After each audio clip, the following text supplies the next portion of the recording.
Well, guys, it is time to talk about the fourth episode of WandaVision. If you've been wondering whether this series was going to give us any answers and start ramping up towards the end, this is the one that answers that question. So, of course, without spoilers, I'm going to give you a very simple and quick review. So when it comes to the fourth episode of WandaVision, we definitely went into this one with a lot of questions because of the ending of the third one. And the ending of the third one saw Monica get tossed out.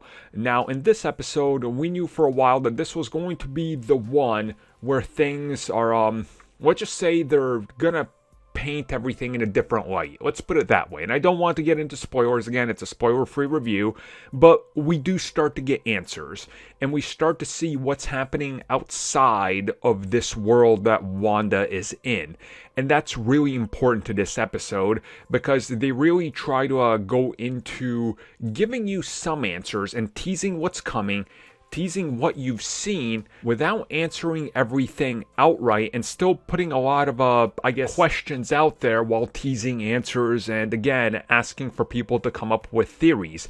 This episode does that. Now, I don't think it's a spoiler to say that we see some familiar MCU characters appear in this episode as they've been advertised and Marvel Studios put them on the, they put them on the ads and even like the images they officially released. So yes, you get Jimmy, who's back, which is honestly awesome because we saw him in Ant-Man, right? And you get more of Monica, and there's some stuff happening with SWORD that they start to touch upon and start to tell you what exactly is SWORD doing. What is this whole new organization that's sort of built after S.H.I.E.L.D. and what's their position in this world and how are they approaching this this bubble world that Wanda is in. Again, I can't really go into telling you everything without spoiling things, and that's sort of hard with this episode because there is so many moving elements. But this is the episode that I think people have wanted.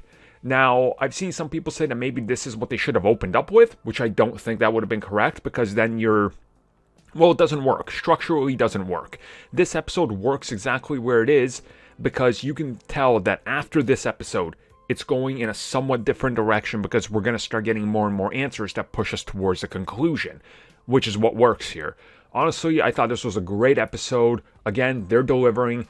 It's different as opposed to what we've gotten so far in WandaVision, but that's what makes it work.